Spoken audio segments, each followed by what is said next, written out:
Greetings and welcome to another edition of Todd Talk, where we take teaching theory and turn it into teaching practice.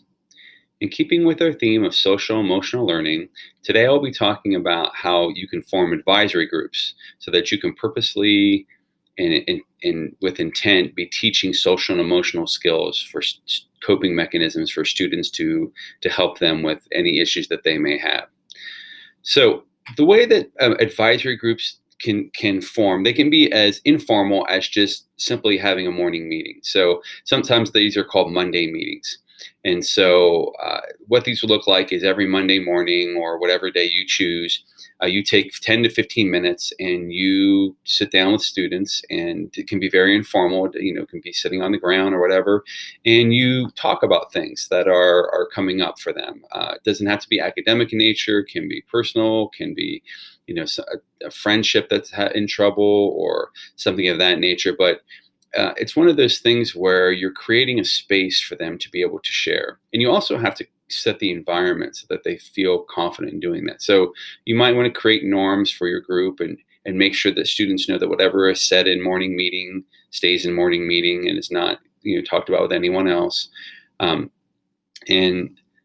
so you use those morning meetings to kind of just get a temperature, a feel of where your students are. And you can have guiding questions in there that can help you, or you can just leave it open depending upon the comfort level of your students.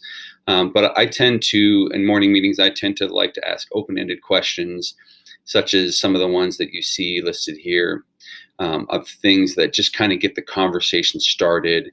And then once the conversation started, you can kind of take it wherever it goes and bring it up. When students bring up things that are bothering them or things that are, affecting their social and emotional aspects, then you can go into further detail with that. So that's the example of a morning meeting. That's kind of an informal way to do it. It's really quick. You can do it in your own classroom.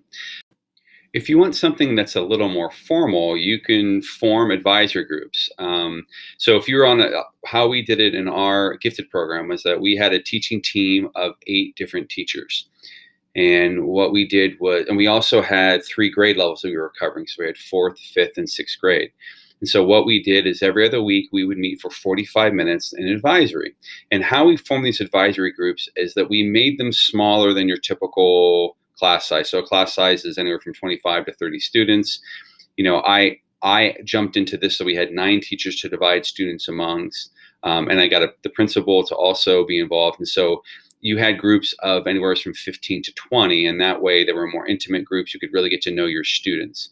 And we mixed the grades of 4th, 5th, and 6th grade for most of the advisories. Occasionally we would have a grade level advisory group, so only 6th graders would be 6th graders and so on and so forth.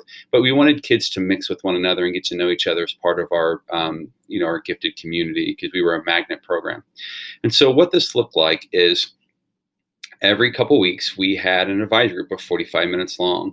In these advisory groups, we covered topics that were really pertinent to our students. And so you can see a list here of some examples of some of the topics that we feel that come up, especially with gifted students, but can come up with any students as well. And so this would act as the theme for that particular unit.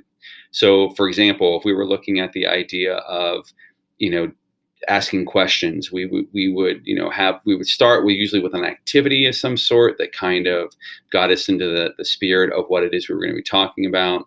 And then we would reflect upon that activity, and then that would lead us into a discussion. And so there was always a discussion where students were getting to share. And there were some students that were better than others, and some students that took longer than others to start to feel, confident enough to share what it is that they wanted to share.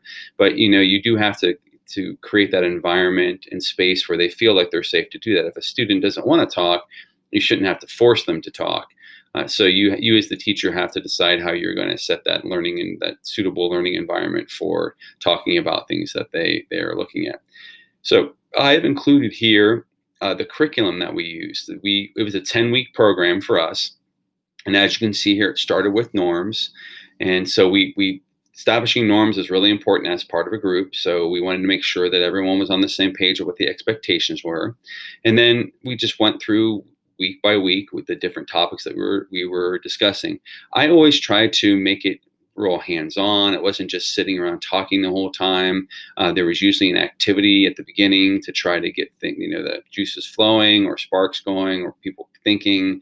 And I tried to make that kind of activities where kids are getting out of their seat and being involved, hands-on, and getting to actually not just sit and be talked at, but they are actually part of the process of learning about their advisory needs.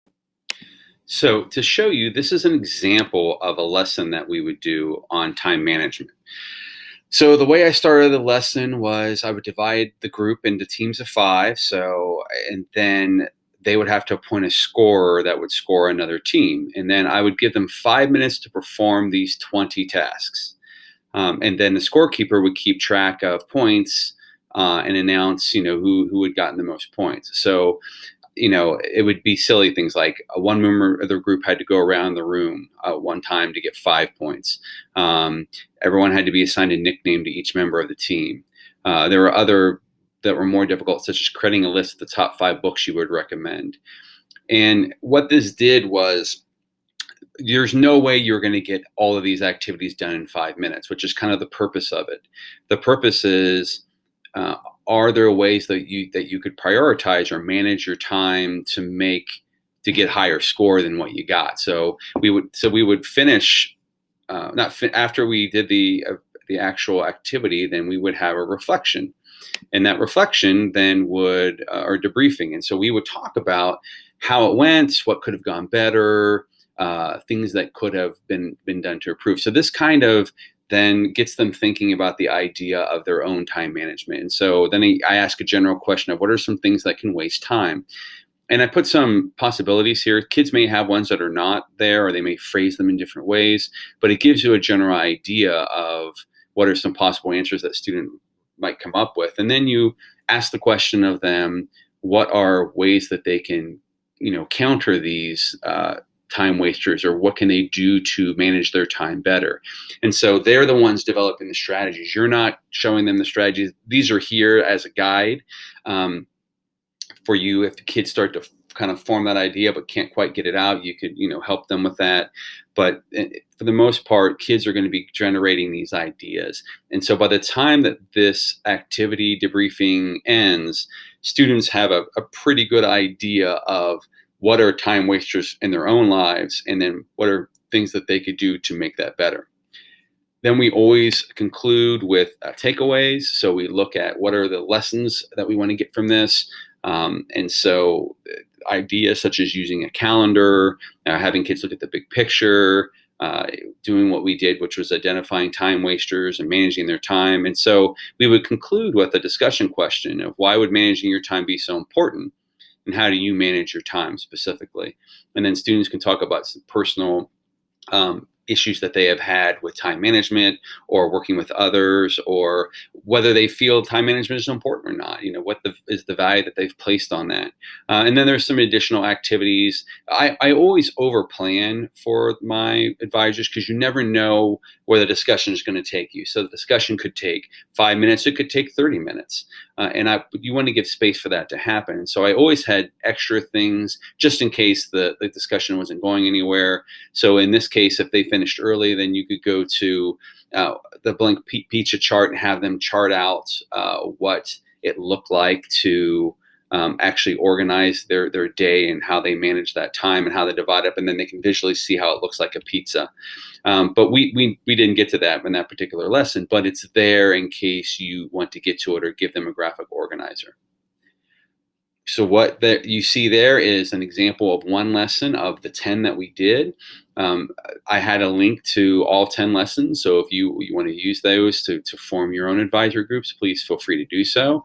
And it is important that you are purposeful about the social emotional learning that you provide for students. An advisory group is a really good way to show them that you are considering their social emotional needs and that you're trying to make concerted efforts to create strategies for helping with those.